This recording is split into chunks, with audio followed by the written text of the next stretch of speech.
Louvado seja Deus. Vocês estão bem? Que bom. Bem quebrado, né, precisando. Você foi na praia. Você assistiu o culto semana passada? Domingo? Foi domingo, né? Você assistiu? Você viu o que eu falei, né? Entendi. Não assistiu inteirinho, não? Inteirinho, não? Então tá bom. Mas você viu a parte que eu falei para você não cair de novo? Não viu? Perdeu a melhor parte do culto. Gente, antes de eu pedir vocês para abrir esse texto, eu quero compartilhar uma coisa com vocês que me deixou feliz, e eu espero que deixe vocês também felizes, porque toda vez que um irmão ou uma irmã vence, a igreja de Jesus vence também. E o que é vencer, se não os processos que a gente vai passando pela vida, que faz sentido a gente conquistar algumas coisas. E eu quero compartilhar isso, que é do Lucas e da Stephanie, porque eles falaram com a gente. Acho que baixa um pouquinho, Raquel, por favor, do ganho lá em cima. Pronto. Acho que aí não vai dar mais. O Lucas e a Esté, ele compartilhou com a gente, e eu digo a gente, todos os pastores, como a Priscila também sabia,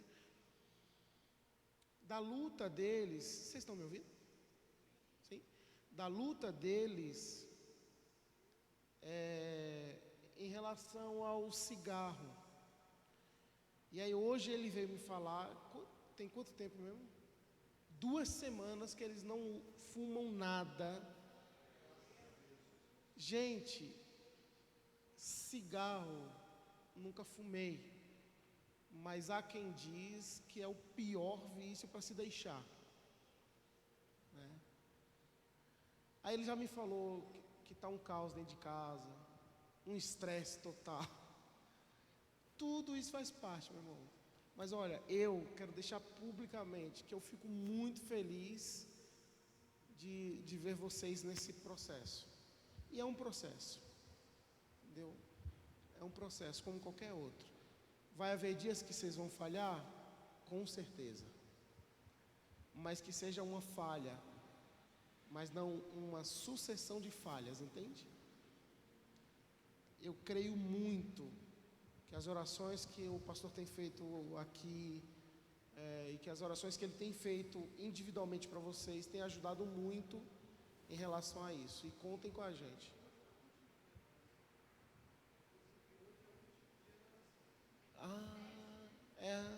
Olha só. Então, graças a Deus. Graças a Deus. E vamos junto, meu irmão. Vamos junto. A igreja está aqui para te apoiar nesse processo aí também. Jeremias capítulo 38. Jeremias capítulo 38. A gente vai ler do versículo 1 até o versículo 6.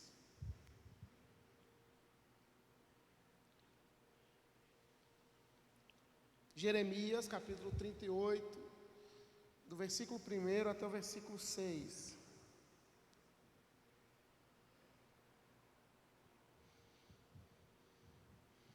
Diz assim a palavra do Senhor: E ocorreu que Cefatias, filho de Matã, Gedalias, filho de Pazur, Jucal, filho de Selemias, e Pazur, filho de Malquias, todos nomes muito bonitos, vocês colocarem nos filhos de vocês, ouviram o que Jeremias estava dizendo a todo o povo. Essa era a mensagem que Jeremias estava dizendo. Assim diz o Senhor: aquele que permanecer nessa cidade morrerá pela espada, pela fome e pela peste. Mas aquele que se render aos babilônios viverá, escapará com vida e sobreviverá. E assim diz o Senhor: esta cidade certamente será entregue ao exército do rei da Babilônia, que a conquistará. Então os líderes disseram ao rei: este homem deve morrer.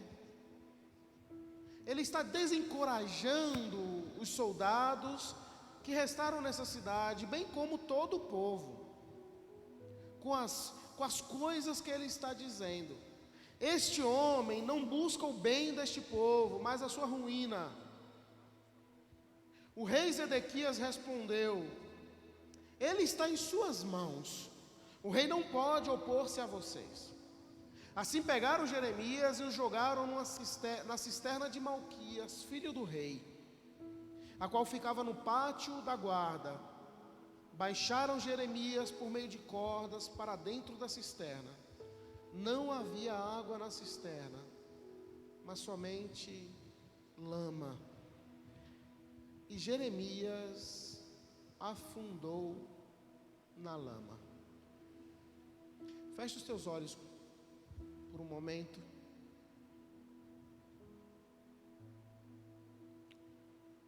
Senhor, em nome de Jesus, obrigado por tua graça, por teu amor e por tua misericórdia. Obrigado porque o Senhor é bom e a sua graça dura para sempre. Obrigado por tudo que nós vivemos até aqui nesse culto, pelos louvores cantados, pelas orações feitas, pelas ofertas e dízimos doados, e agora pela palavra, Senhor. E a minha oração em relação à palavra é a mesma de sempre, que eu não atrapalhe a tua mensagem, mas que eu seja um canal para falar aquilo que a tua igreja precisa, em nome de Jesus. Amém. Amém. E graças a Deus.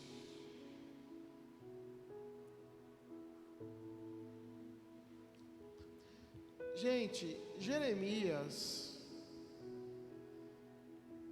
foi um dos poucos na Bíblia,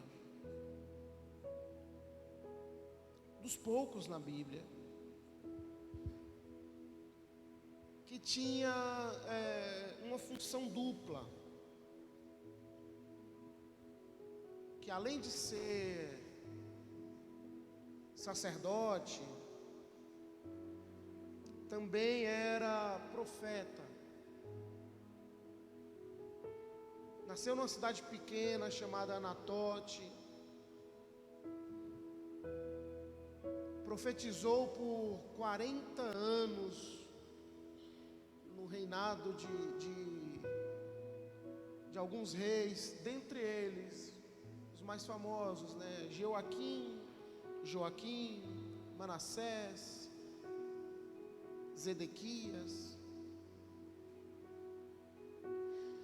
Uma coisa que eu sempre digo quando eu prego algum texto do Antigo Testamento que está relacionado a isso, e vocês vão se lembrar, houve um tempo em Israel que Israel foi dividido em dois: Reino do Norte, Reino do Sul. Reino do Norte, cuja capital era, por isso que eu falo toda vez, a capital era Samaria. Reino do Sul, cuja capital era Jerusalém. Daqui a 3 meses que eu for pregar alguma coisa, eu vou falar de novo. Quando Jeremias nasceu ele no Reino do Norte, cuja capital era Samaria. E quando Jeremias nasce, já havia 70 anos que Samaria havia sido invadida pela Babilônia. Então Jeremias já nasce escravizado. É um cara que já nasce com a sua liberdade privada. Tem um rei, o rei Zedequias está lá, mas é um rei fantoche. Não sei se você assistiu esses filmes de monarquia, que alguém conquista o reino e deixa que o rei continue lá, mas quem manda na verdade é o outro. Zedequias era isso.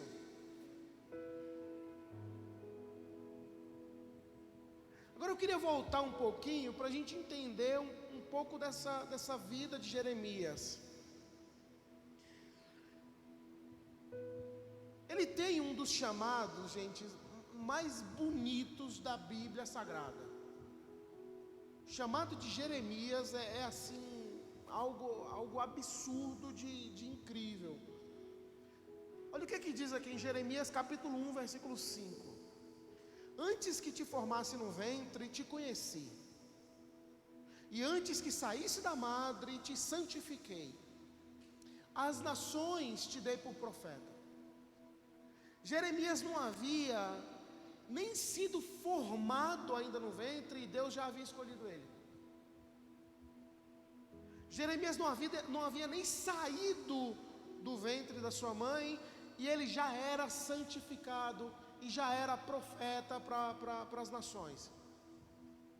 Só que quando ele recebe o chamado de Deus, a resposta dele, a primeira impressão é uma negativa. Não, Senhor, eu não quero. Por quê? Porque eu sou jovem.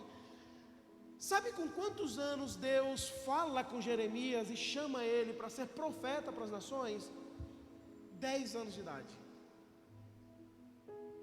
Gente, com 10 anos de idade eu comia terra na Bahia. O cara estava sendo chamado para ser um profeta e profetizar para reis, para ser boca de Deus na terra. Então o nível que Jeremias está é um outro patamar, é uma outra conversa quando se trata de espiritualidade. Então a negativa dele é por conta dessa imaturidade que ele tem. Afinal de contas é uma criança. Val, quantos anos o Arthur tem? 8 anos. Praticamente é o Arthur chegando para você e falando assim: mamãe, Deus falou comigo que eu tenho que ir lá em Brasília para profetizar para o presidente Lula. Cala a boca, meu. A gente conversa mesmo. Meu pai ia falar mesmo. É conversa. Deus falou com você. Agora você imagina como que um menino de 10 anos de idade poderia sequer pensar que Deus estava falando com ele e que ele deveria retransmitir essa mensagem. Gente, não é para o povo, é para os reis, era para o governo da época. Como que alguém iria dar crédito numa mensagem dessa? Então ele nega esse chamado de Deus no primeiro momento, mas passa-se os anos e ele aceita a mensagem e começa a reproduzir. Qual que é o problema? O problema é que a mensagem que Deus deu para Jeremias não era das melhores. Jeremias foi levantado como profeta num dos piores momentos de Israel, num tempo conturbado, num tempo que havia apostasia, falta de fé, idolatria. E ele é levantado para profetizar contra tudo isso, para reis que faziam isso. E em um momento em que a Babilônia está querendo destruir a cidade e a nação de Israel. E aí, enquanto os outros profetas estão dizendo assim: Deus me disse que nós vamos vencer e que esse cativeiro vai acabar. Os outros profetas estão dizendo assim: Deus me falou que Ele vai vir em favor do seu povo e nós vamos vencer. A mensagem de Jeremias é na contramão disso. Enquanto os outros estão dizendo assim: não, vamos que a gente vai vencer, Jeremias está dizendo assim: olha, assim rendam. É melhor vocês se renderem, porque assim, ó, quem se entregar vai viver. Quem for lutar vai morrer. E digo mais, Deus já entregou essa cidade na mão do rei da Babilônia, e essa cidade certamente perecerá. Gente, em quem vocês acham que o povo acreditou?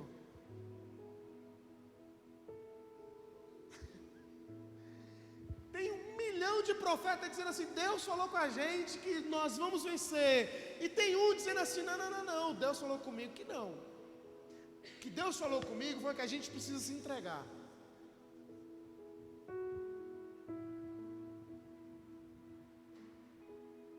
E aí a gente entra no texto que a gente leu no começo, que é quando todos esses homens de nomes estranhos se assentam com o rei para dizer assim: rei,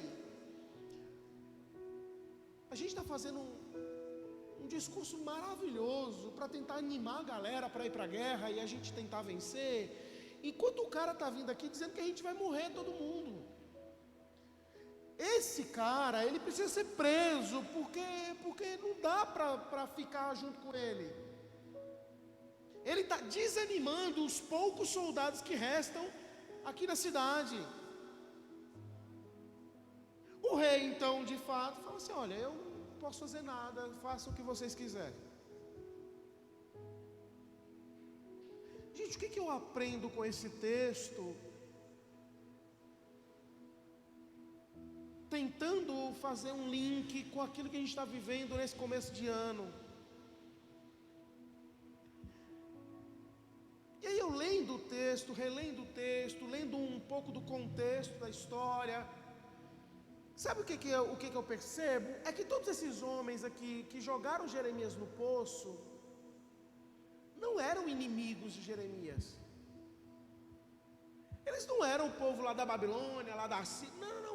Era a gente que estava do lado. As pessoas que jogaram Jeremias no poço não eram as pessoas que estavam entrando em guerra contra Israel. Era gente que estava do lado de cá. Era gente que estava perto de Jeremias. Era gente que tinha acesso a ele. Era gente que ouvia o que Jeremias falava. Em outras palavras, até para linkar com o que a gente está vivendo, era gente que estava conectada a Jeremias. A minha pergunta aqui para nós nessa noite é simples: com quem nós estamos conectados hoje? Quais são as pessoas que formam o nosso círculo de conexão na vida? Porque aqui na igreja todo mundo é lindo, é cheiroso, é maravilhoso.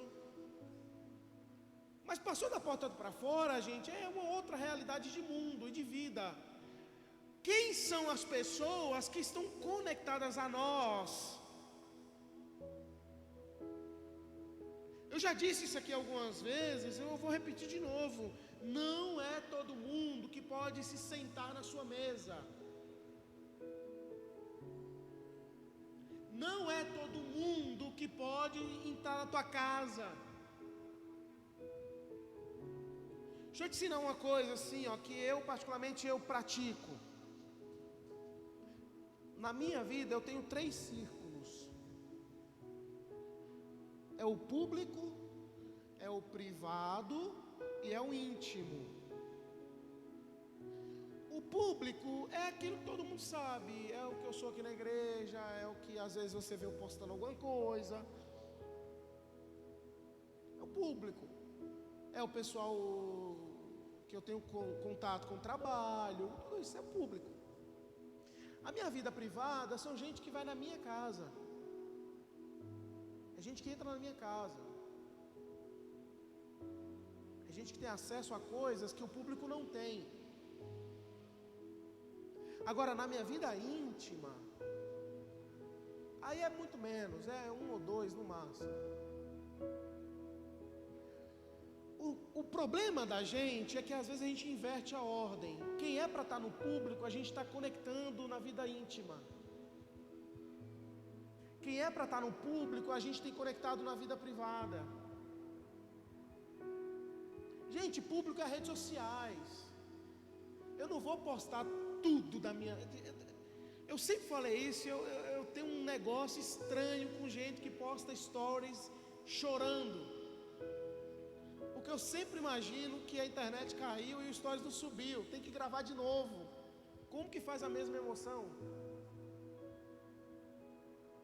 É gente que quer pegar a sua vida privada ou íntima e jogar no ambiente público.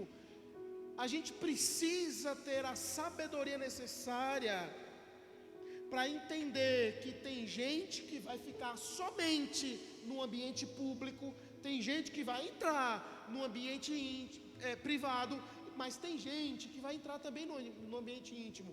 A gente só precisa saber quem é quem. E você precisa conectar essas pessoas em cada um desses ambientes. E eu não estou dizendo para você desfazer de ninguém, maltratar ninguém, falar mal de ninguém. É só colocar cada um no seu quadrado.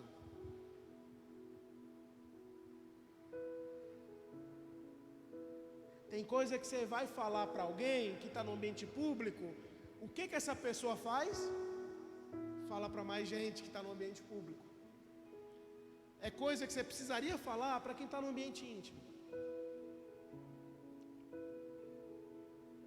Tem gente que se assenta ou se senta na nossa mesa para se conectar com a gente, ouvir as nossas palavras e quando menos esperar, joga a gente no poço. Tem gente que só está perto de nós, não é para ter uma boa conexão, é para ouvir o que a gente tem a dizer e retorcer tudo lá na frente.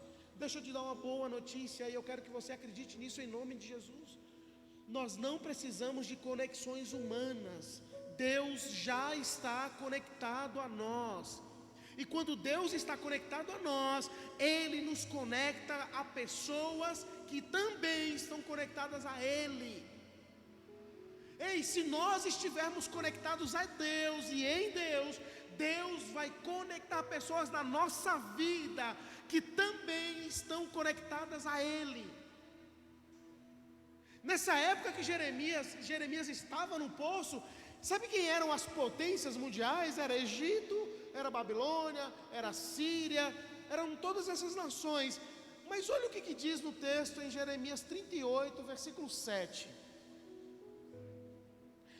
Mas Ebed-Meleque, o etíope, Ebed-Meleque, o etíope, oficial do palácio real, ouviu que eles tinham jogado Jeremias da cisterna. Ora, o rei estava sentado junto à porta de Benjamim, e Ebed-Meleque saiu do palácio e foi dizer-lhe: ó rei, meu senhor, esses homens cometeram um mal em tudo que fizeram ao profeta Jeremias. Eles o jogaram numa cisterna para que morra de fome, pois não há mais pão na cidade. Então o rei ordenou a Ebed-Meleque, o etíope, perceba que está enfatizando isso: leve com você 3 homens sobre as suas ordens, e retire o profeta Jeremias da cisterna antes que ele morra. Gente, o texto bíblico nunca diz nada por acaso. Se o texto diz 2 vezes que Ebed-Meleque era etíope, é porque tem algo a ensinar para a gente.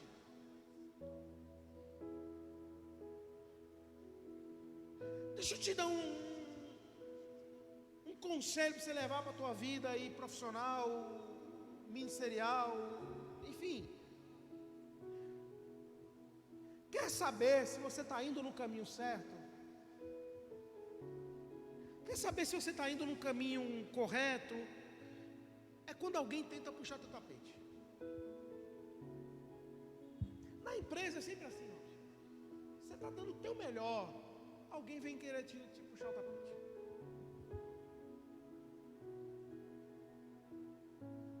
Quer saber se você está no caminho do sucesso? É quando alguém tenta te denegrir ou te manchar por aí. Ou quando alguém tenta manchar o teu produto ou manchar alguma coisa. Uma coisa que eu sinto te informar aqui no texto é que o caminho do crente, gente, tem luta. O caminho do crente tem perseguições. O caminho do crente tem lama. O caminho do crente tem pedras. Mas escute isso em nome de Jesus. Deus está levantando pessoas que se conectarão a você, de onde você menos espera, para fazer aquilo que outras pessoas não fizeram a você. Deus vai levantar gente para te levantar, enquanto tem gente que o diabo está usando para te derrubar. Enquanto o diabo levanta pessoas para te jogar no fundo do poço, em nome de Jesus, Deus está levantando pessoas para conectar a você, que vão te estender a mão quando você estiver lá. Eu creio nisso em nome de Jesus. Então, enquanto você estiver conectado com Deus, não há o que temer, pois o Senhor vai cuidar de todas as pessoas que estão tentando se conectar a você. E não despreze aquelas pessoas que estão tentando entrar na tua vida de uma forma sutil. Gente que você nem conhece, gente que você não dava nada, gente que você acha que está vindo de um lugar que não merece muito respeito. É gente que Deus está enviando para se conectar a você, para fazer coisas que outros que poderiam fazer não fizeram.